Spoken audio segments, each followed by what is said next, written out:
Yes po, actually, sabi namin, plano ng coach namin, hindi naman po, huwag namin hanapin yung knockout kasi yung knockout darating lang yun. So, yun po yung plano namin, enjoy lang sa laban, and yung knockout darating lang. Pero at what point mo naisip na pwede mong manakaw dito? Yes po, yun talaga. Anong first round, second round, third round? Yung plan talaga namin po is 3 to 4 rounds. Susubukan namin i-knockout.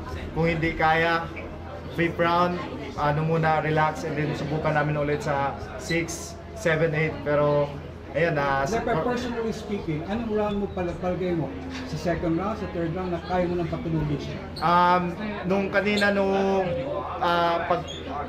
paglaban pala namin, sabi ko third round mananakaut ko to.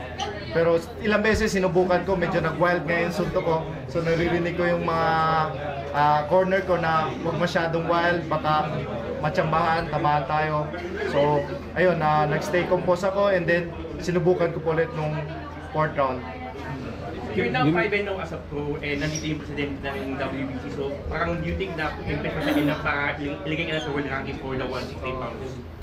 Depende po yun kasi especially sa weight class ko, ang daming mga magagaling na boksingero. Kung babalik po ako dun sa US, marami po sa weight class ko, ang daming magagaling, especially sa WBC ranking, maraming magagaling. So, sabi ko sa kanya, makuha ko muna yung gold sa Paris, and then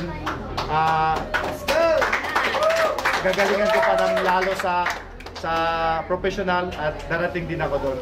Nabahan ka ba nung nilagyan ng oxygen?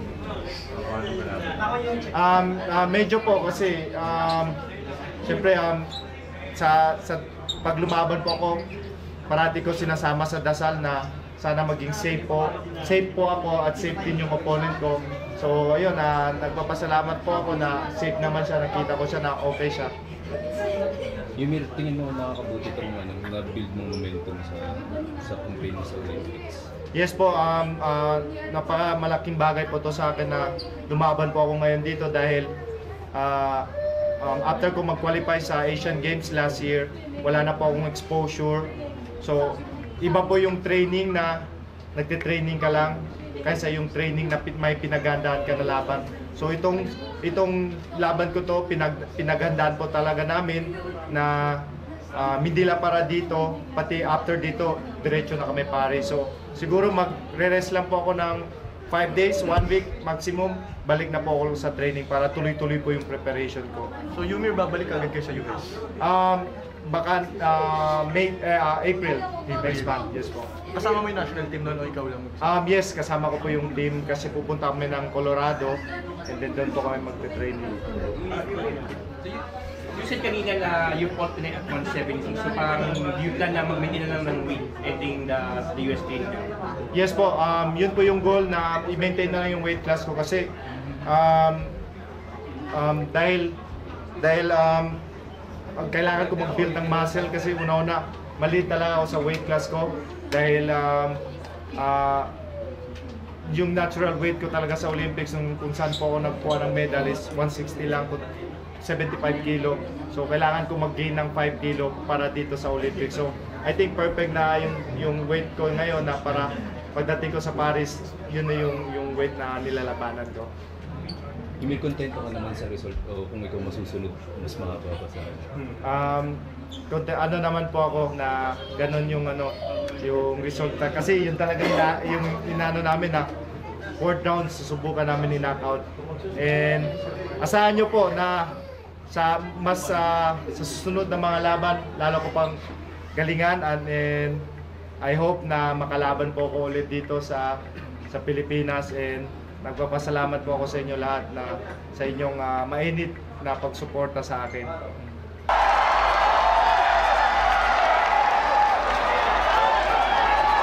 Once again, before we award the winner, we would like to request again one more time.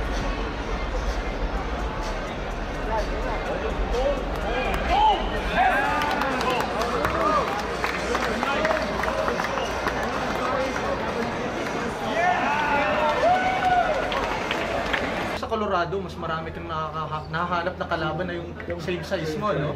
Yes po, yes po. So yun talaga yung target na Yes po. mas maraming nakakalaban doon kaysa sa ibang bansa. Yes, sa US lahat po nandun na po yung boxer. Doon talaga yung boxing training center ng boxing kahit saan ka part ng US nandun lahat. So I think maganda po para sa akin kung doon po ako mag-prepare for the Paris Olympics. Tingin mo yung mga makakalaban mo sa Olympics doon din? Yes po, yung iba po doon din nagte-training. Ang dami po mga iba-ibang bansa na nagte-training doon.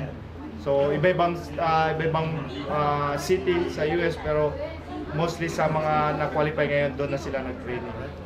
So there's a chance na makaspali mo yung mga makakalaban sa Olympics. Hopefully, hindi ko alam. Yumir, sino na yung magiging team mo sa Paris? Yes po, opo. Coach DJ, Team Zamora. His son is also a professional boxer. Recently signed in Top Rank Boxing.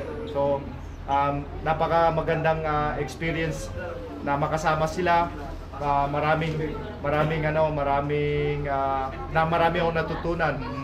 Kumbaga lalo nag-grow yung knowledge ko sa boxing dahil iba-ibang tao, iba-ibang trainer yung nakakasama ko.